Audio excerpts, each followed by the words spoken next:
we've made it to the path, the track at the top of the hill from below camp.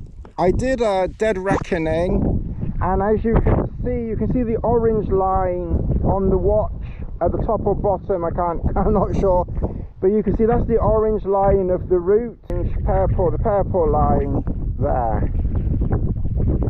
So we're maybe about 100 meters, you know, off course, which is not too bad, given that I was just using the compass, and most of the compass was in my pocket, and I was just walking up the hill.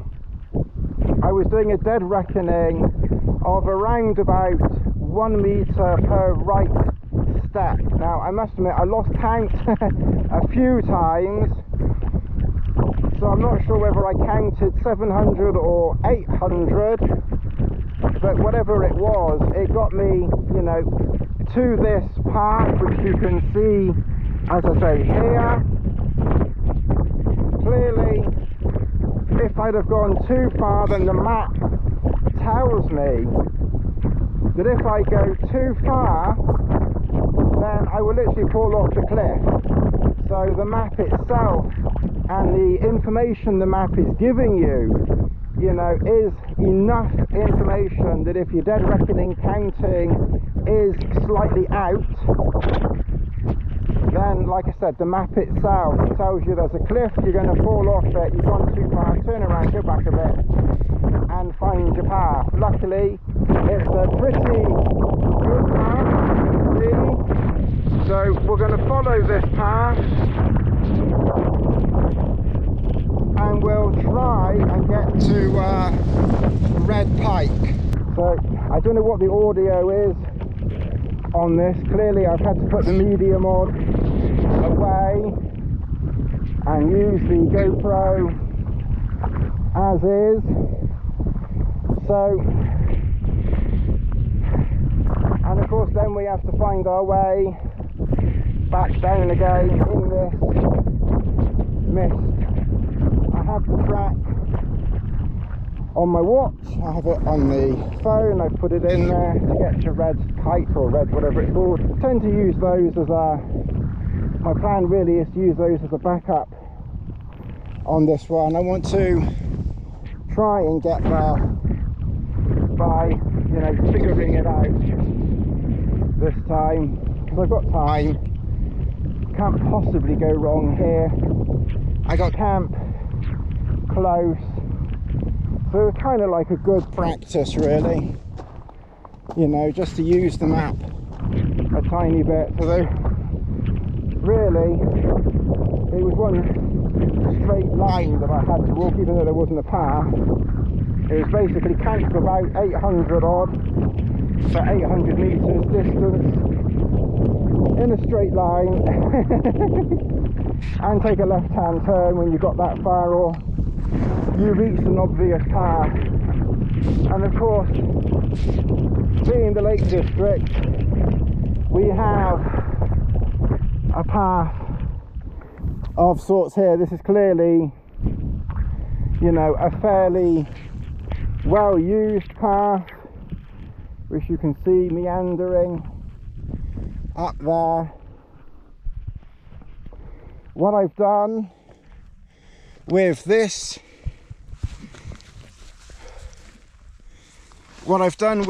particular trip, I've just packed emergency supplies in my rucksack, food, water, which I'm going to have a drink in a minute. Interestingly enough, water, I'm right by that pan. The only water I've got on me, you're gonna all keel over, I know, but it's unfiltered tarn water. Last night I did bring the soya squeeze,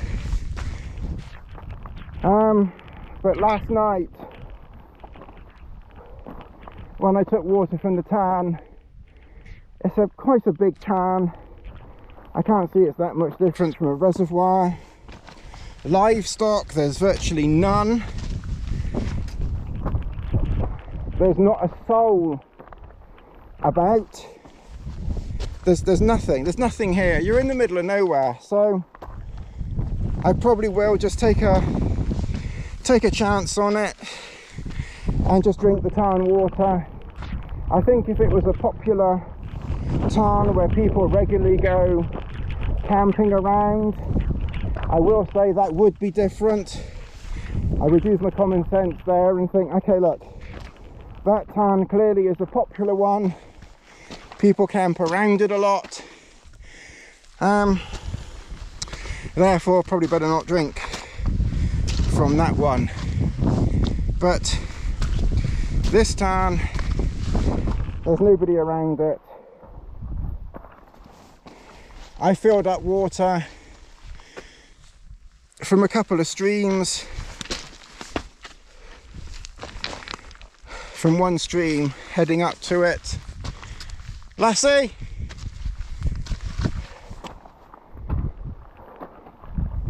So, like I said, I was tempted to filter the water, but then I thought, oh, sod it, if I'm going to die, I'm going to die. That's the end of it.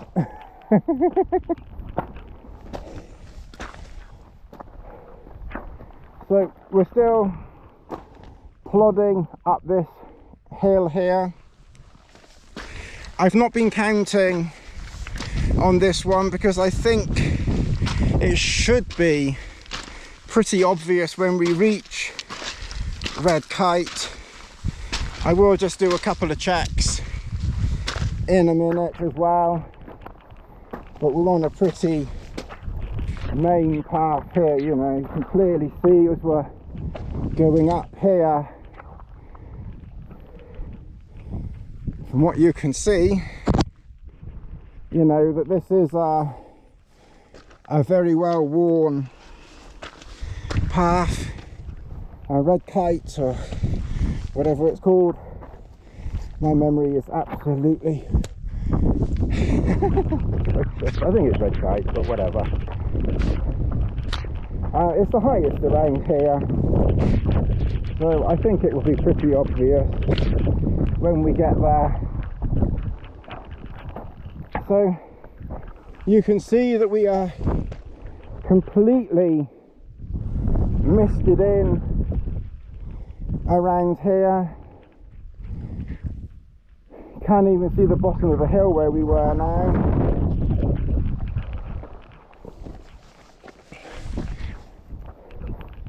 I think to get to Red Kite you go up, I think you go down a bit and then back up again, but I will check. So clearly, if that is what the map is telling me, that we go up and then down, and then the next stop is Red Kite, then clearly we'll know that we've got there, because at the moment we're still going up. Okay, I'm going to turn this off and concentrate on this up at the moment. I'll just show you, it's quite steep.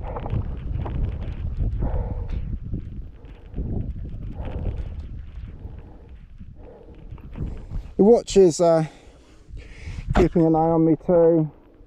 You can see we're going around this bit here.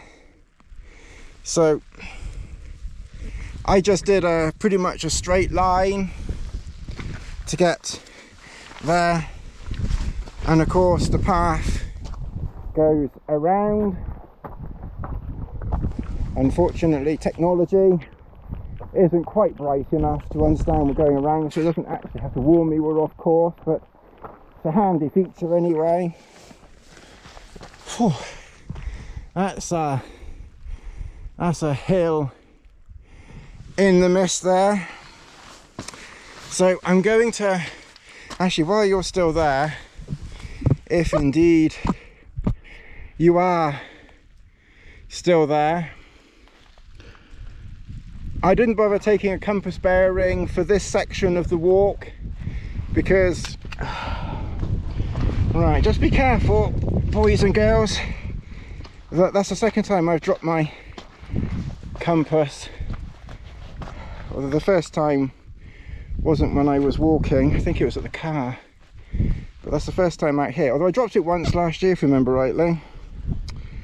Okay, so let's have a look at the map. So you can see, if you can see, we would have gone straight up here to this red line, and then we're following this red line here. So we are probably, actually, if you remember the watch, if you saw the watch, we're probably coming around the path here, because I did a straight line there, but we're coming around here.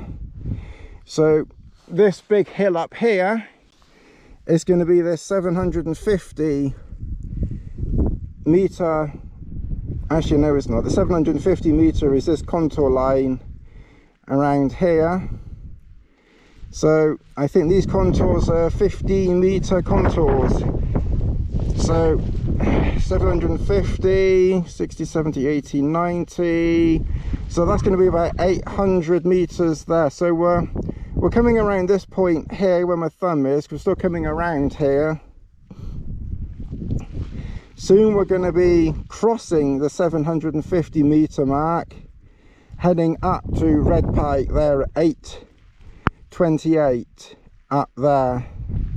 And it doesn't really, basically it kind of gets up there and then it kind of, at 7:30 it's quite flat. You can see it's quite flat there. And then it does another little rise, like a very gentle rise really, up to 8:28. So we'll kind of know that we have got there, because this steep climb will basically end. You notice I'm using a Harvey map. It's waterproof, well, water resistant they say, so I haven't bothered putting it away, you know, putting it in a cover, although given the amount of rain might have been a good idea, but it's fine, it'll be okay. I would suggest to the average user, just put it in a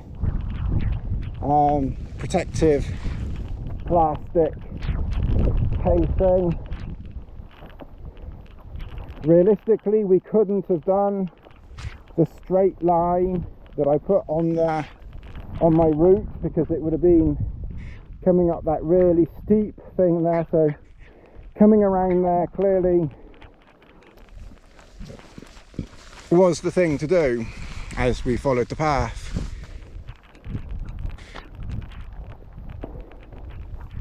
Okay, well, I'm gonna keep walking and I'll catch you all in a minute. Okay, well, we've made it to the top of Red Pike. It's 3 o'clock. The weather is poor, to say the least. You can see the rain and the mist in. I should have brought the wind thing with me. Never mind. So the height here, according to the map, is 822, and my watch is obviously upside down there,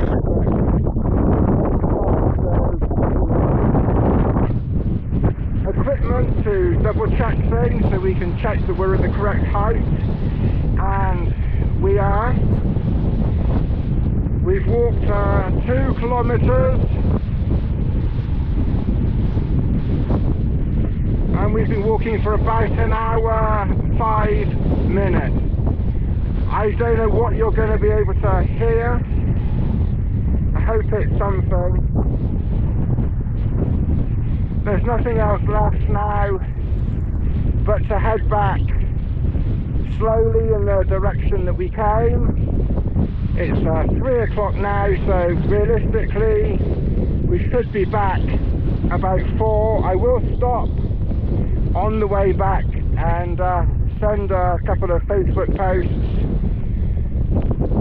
and you know, hopefully we'll get back. Hopefully the sound is okay. We will see you and on. We're out of the wind, thankfully. No more baked beans. And luckily the rain has stopped. Oops. But the mist persists. But it's a relatively easy-ish follow this path down. Plus, of course, I have the trek back feature on the watch, which is just a backup precautionary thing. It's a pretty easy path to follow. Just got to be a little bit careful with these stones. I don't know about other people, but I'm a bit cautious of putting a lot of sudden weight on wet stones. I'm a bit more cautious on wet stones. Sometimes begs this, doesn't it? Sometimes wet and slippery isn't necessarily a good thing. Wet and slippery, of course, it can have its advantages, but not necessarily when you're out here. A couple of little tips that I can give in my non-tip video is what I try to do when I'm walking downhill. Okay, so let's say we're walking down here. Okay, so what I try to do, I try to sort of make sure that my foot lands on a stone that's sort of pointing up, so there's not really much chance of it slipping off. Or I try to make sure that my feet land in between stones. What I try not to do, and I can show you here because there's a good example here, what I try not to do is to, you see this stone here is completely, you know, on a 45-degree downward angle. I try not, even though I have to say there is actually quite good traction there, my foot's actually not slipping too much. I probably have more fear of that type of stone than any other, even though my shoe actually gripped quite well there. So I tend to sort of make sure that if my foot's going to land on something, it lands like this stone here. It would land like that, so there's no chance of my foot slipping forward. So I'm very, very careful with where my feet are landing. So I always try and make sure that my feet, there's a stone there, so I was trying to again make sure my foot lands on the upward side of it like that. So that if my foot slips, it's just going to slip a tiny bit and not in a downward. See, this is a downward sloping stone, so I would be avoiding that, because you can see my foot is slipping. Although when you put, yeah, you see, you know, it is slippery, you know. So try to avoid just putting your foot on a stone like that, because you're likely to become a bit of a cropper. So just be cautious of where your feet are going. I don't like those. I don't like those stones that suddenly go down at an angle. They're slippery perishers, to say the least. So, you know, just be cautious when you're walking, where you're putting your feet. I was just walking and doing that, and I thought that was just something worth, you know, putting in this little video. If it stays dry like this, I might stop for a minute, have a drink of this tarn water, which I still haven't had any drink of yet, so I haven't had a chance to die yet. And maybe have a snack as well. We're coming up to another little breezy bit, but I don't really want to put the media mod on and then find that it starts raining again because it's not waterproof. Okay, we got a little steep section.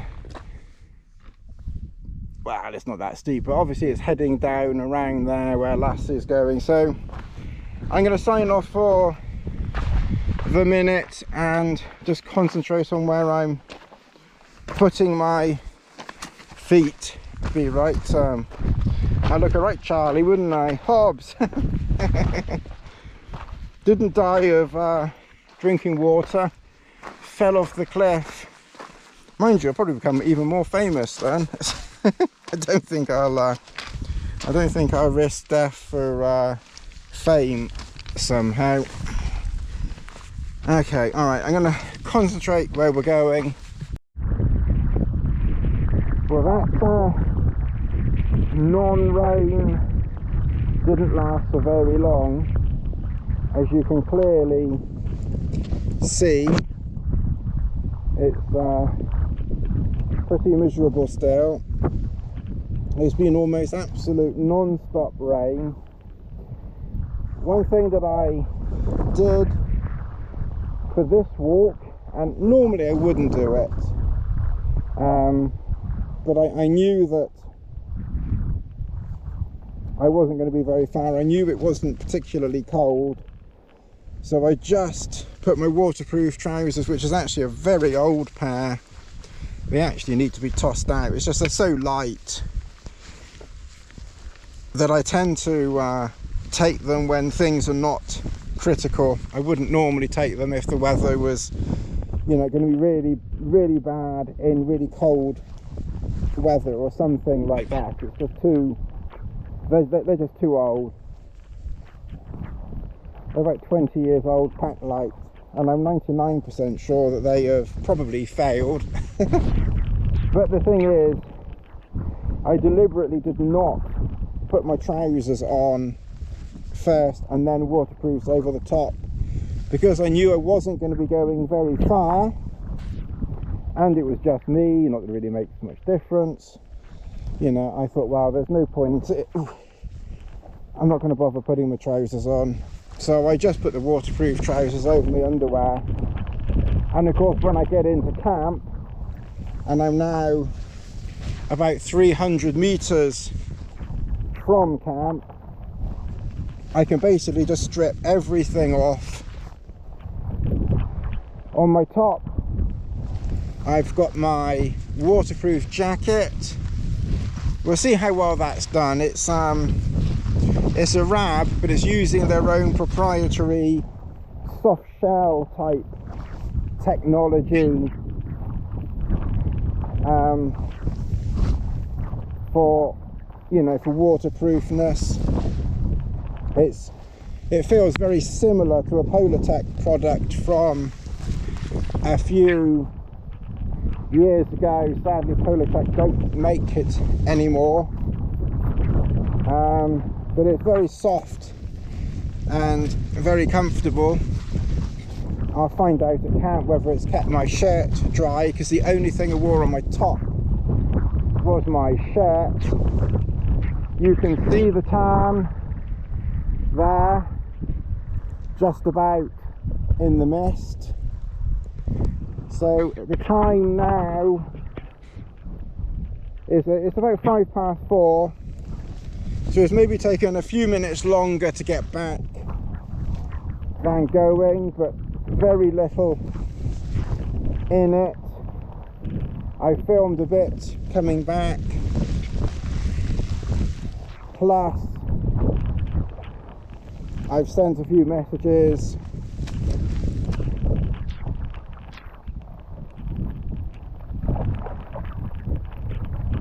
And we are quite close to camp. It's a little bit rough through here.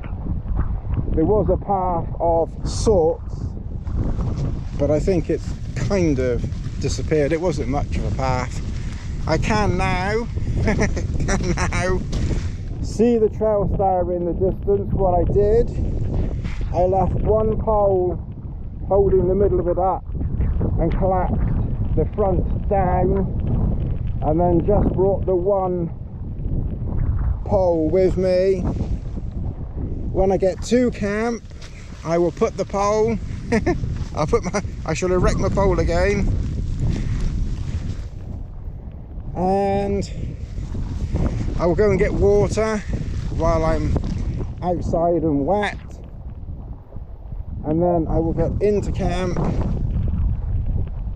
dry off, strip off, dry off, and get into the sleeping bag. I'll have a pee first, and then get into the sleeping bag. Oh, I found a little path here, and then into the sleeping bag. So I don't know what the video quality of this is going to be.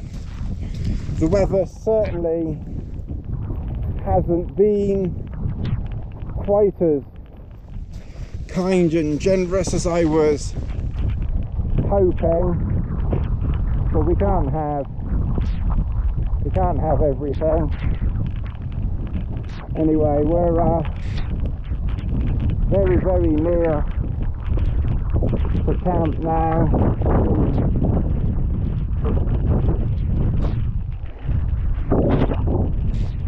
You can see the South Star front flapping a bit just where I dropped it.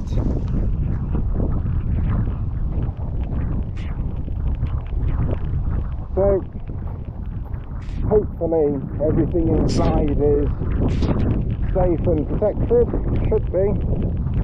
I collapsed the front, just left it loose. Let's have a look. Yeah,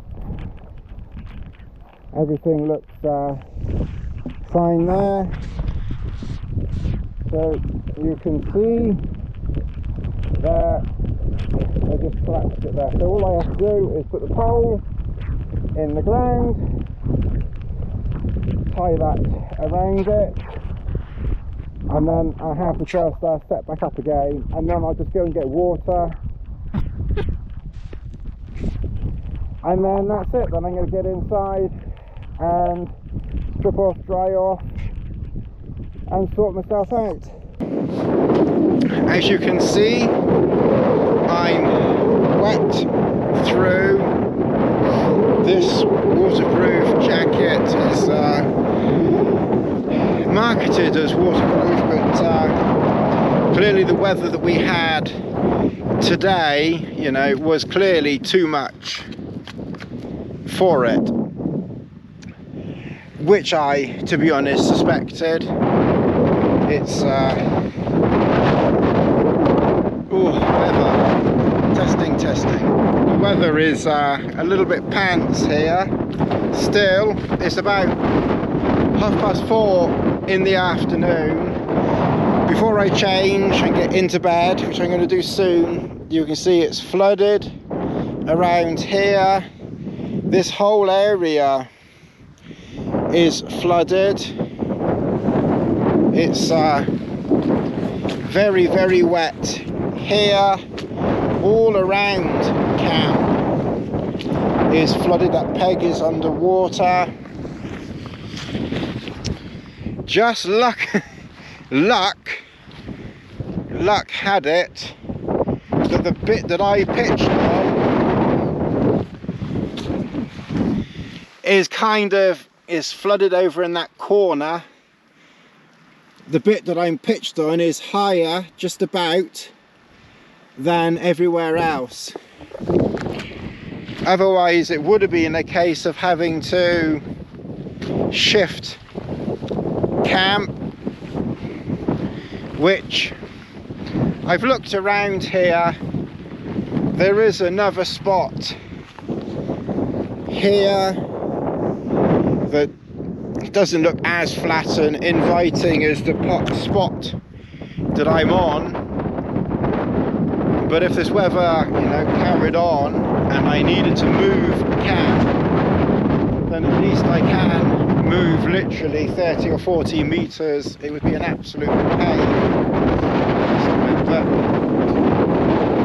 I think it will be okay, because the bit that we are on is quite a bit higher than everything around. I think we'd need, you know, 2 or 3 times the wetness for where I am to become, you know, flooded. I've lowered the center pole just a little bit because I had a tiny bit of flap going on over there. So I've just lowered the center pole just a fraction, but it's still a good height on it. The front pole is still the same. Okay, it's just getting a bit chilly out here because my shirt did get wet, so I'm gonna duck inside. Actually, no, I'm not. I need to one thing I do need to do while I'm out here is have a pee while I'm standing out here. Okay, so what I can just quickly say to you is that this seal nylon on this new seal nylon Trail Star does not sag much, if at all. When I was pitching it last night, it was marginally damp when I was pitching it, and given the lack of wetness on it at that time and the amount of wetness on it now and overnight, I would have expected the seal nylon to sag a little bit with moisture, because as we know, seal nylon does stretch or sag a bit when it gets wet. Remarkably, this seal nylon has done very, very well in that regard, and it hasn't sagged at all. Now, whether that's because when I pitched it, it was marginally damp, and that just helped a bit, I can't say for absolute sure. But going on how I've experienced seal nylon in the past, I would have expected this to have sagged, you know, a little bit more than it has. So that really is quite remarkable for this. It really hasn't sagged at all. It's very, very good. All right, I'm going to start to get cold in a minute now, because I did get a bit damp on this walk. So I'm going to duck inside. As I mentioned to you, I'm holding my fluffy thing. As I mentioned to you, everything got somewhat damp. Now, luckily, it's not cold. I don't know what the temperature is. I'll have a look in a minute. But my boxer shorts got soaked through. My waterproof trousers, which I knew would fail, obviously failed. My shirt got absolutely soaked, and my Rab waterproof got soaked. So I am completely and utterly showing my fluffy bits off. Oh, there's never a 21-year-old blonde around when you want one, is there?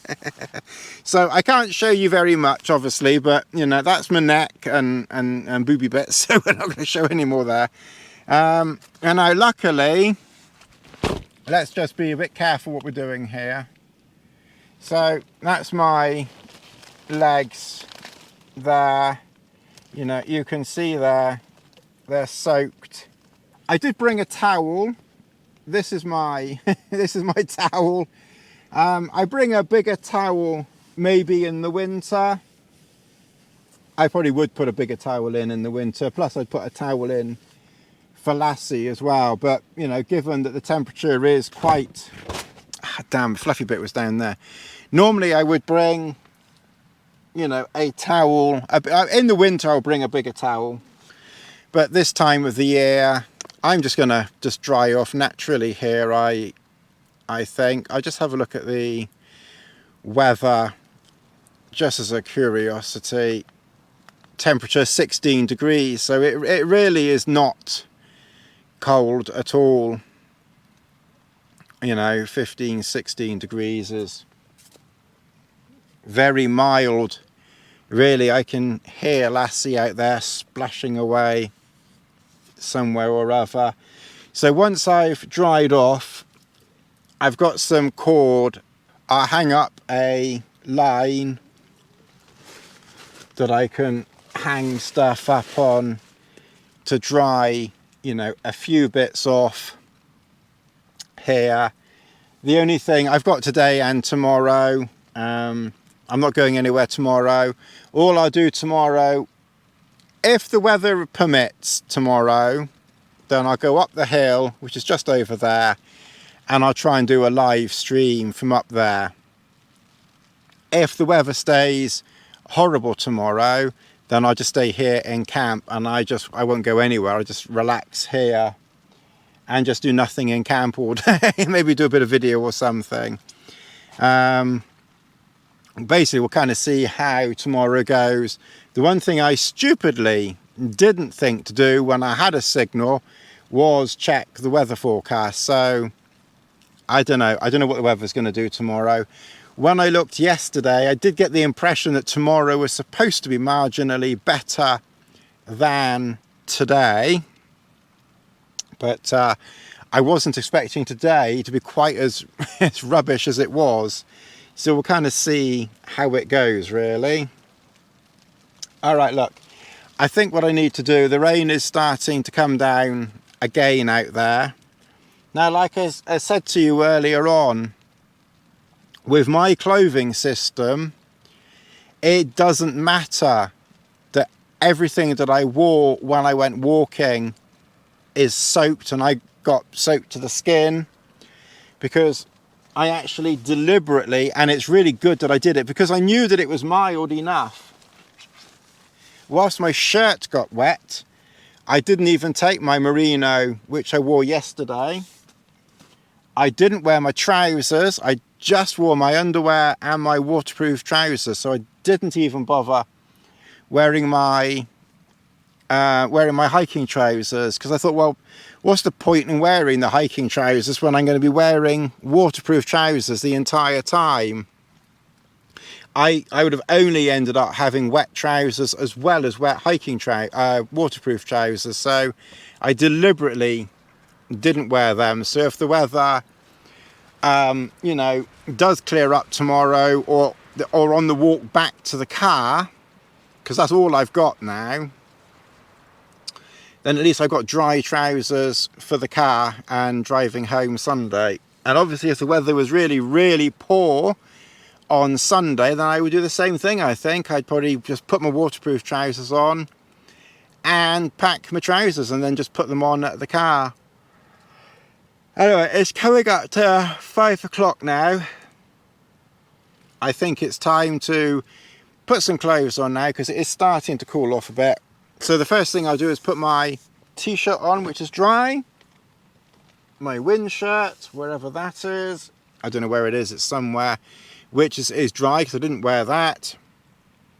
So I can dry off, settle down into camp, and I'm going to be very warm and cozy. And I've still got a reasonable chance of drying out waterproofs over the next 24 plus hours. My waterproof jacket might dry out, I hope.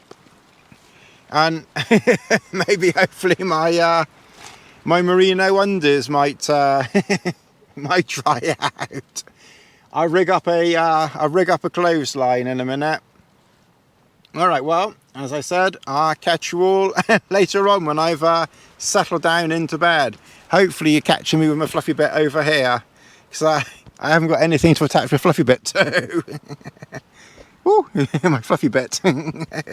Right, okay, well, it's just gone 5, about 5 past 5. And it's raining again a bit. I just wanted to show you my little can we say Chinese laundry these days? I don't know. I just wanted to show you my little laundrette. So here is my shirt hanging up. I've got my waterproof trousers hanging up over there. I've got my jacket hanging up there, and that's actually literally dripping water. So in order to protect my sleeping bag, I've just put this foam mat here so that the sleeping bag doesn't get wet, because it was starting to drip on the bag and I didn't want that. So I've just shifted that over there, plus put that foam mat there as protection. My underwear are there, and my little towel is there, and that's fine there because it's not really damp anyway. It's just so marginally damp that it's fine there, and that's it. And we're very, very cozy now. We've dried off, we're warm, we're snug as a snug as a bug in a rug. Obviously my socks are soaked, but they're going to get wet anyway, so I'm not worried about that. So the next thing to do is to put the kettle on, which I'm going to do right now.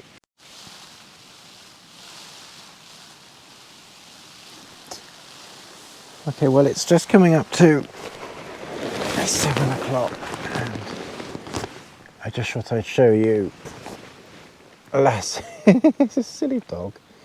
I mean, she could come under here. You'd think that she would come under here where it's dry. Oh, my tea. I mean, I'll admit that, you know, her place over there isn't exactly bone dry, but it's drier than the most of the grass around here, and yet she still goes out in the wet grass out there. Silly dog. You're a silly doggy, aren't you? Yeah, you're a silly doggy. Go and settle down on your bed over there. Come on, go settle down. Then settle down on your bed. I wouldn't sit there. I mean, because you can't really tell from from the from looking at the ground, but the ground there is actually wetter than her bed. Look at my underwear over her head.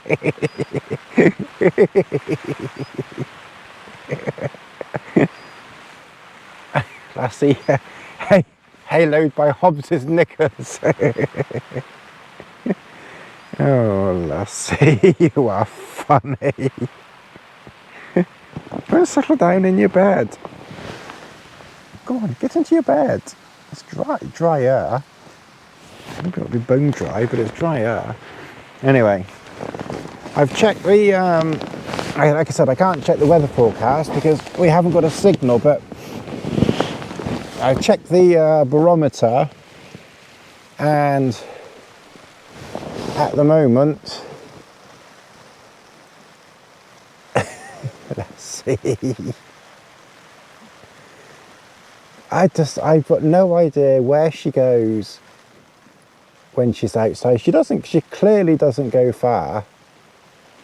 I think she must just find a little sort of dry tuft of grass or something to hide behind or something.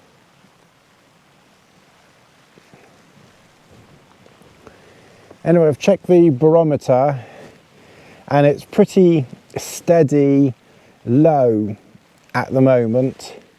It's maybe gone up quarter or half of a millibar. So the weather looks pretty set like this for a while. It's not quite what I was thinking that the weather would do at all. So we'll just have to see what it's like tomorrow as to what we do here, whether we just, you know, stay in camp or go for a small wander. I'm quite happy staying in camp if necessary, it's fine.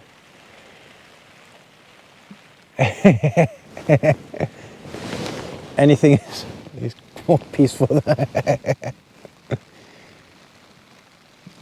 So, one very strange dog. Good girl. Go and settle down then. Go find somewhere to settle down.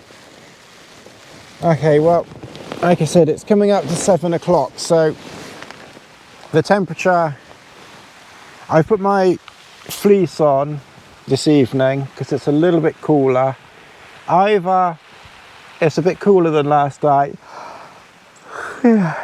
or because I got damp earlier and I just cooled off from that, so I'm not quite sure. But everything is actually dripping. My jacket was dripping, and I think still is dripping. My shirt is just wet. My boxer shorts underwear are literally dripping. I don't think even Rick Mail could get could get drippier underwear than mine. So hopefully by tomorrow, or at least Sunday when I head back, it's dry enough to put on. Yeah. Well, I polished off a packet of crackers.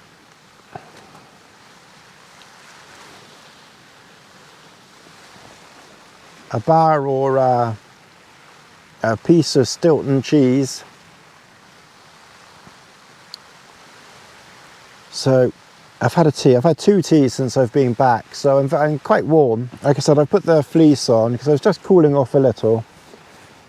So putting the fleece on, I warmed up. Yeah, I've warmed up a bit now. I've put the fleece on.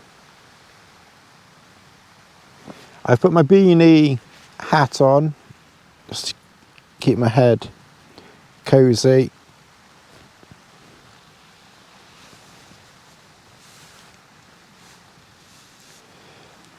The only filming I've done is just this bit around camp and when I did the walk. Like I said, I was hoping to do a little bit of watch video of some description, but that may or may not happen now, we'll see. And I was going to unbox that GoPro Hero 10, but again, considering there's no signal down here, I may end up just doing it at home. But if it's drier tomorrow, then I'll try and do it tomorrow. There is a small signal. You can't see the hill over there, it's misted over again. But there is, if I just go about 3 or 4 or so 100 meters, maybe about 300 or 400 meters over there, there's a hill. And if you go up the hill, just a little bit, you don't have to go too far actually. If you go a short way up that hill, then you do get a 4G signal. So we'll kind of see what it's like, you know, tomorrow. Yeah, oh dear. Getting quite tired now. Okay, well this is probably the last of the video for this evening. I'm going to carry on watching Gemini Man with Will Smith. It's quite good. Don't see him in so much these days. He seems to have gone off the boil a bit. And then I will catch you. Yeah. I'll catch you all tomorrow. Good night.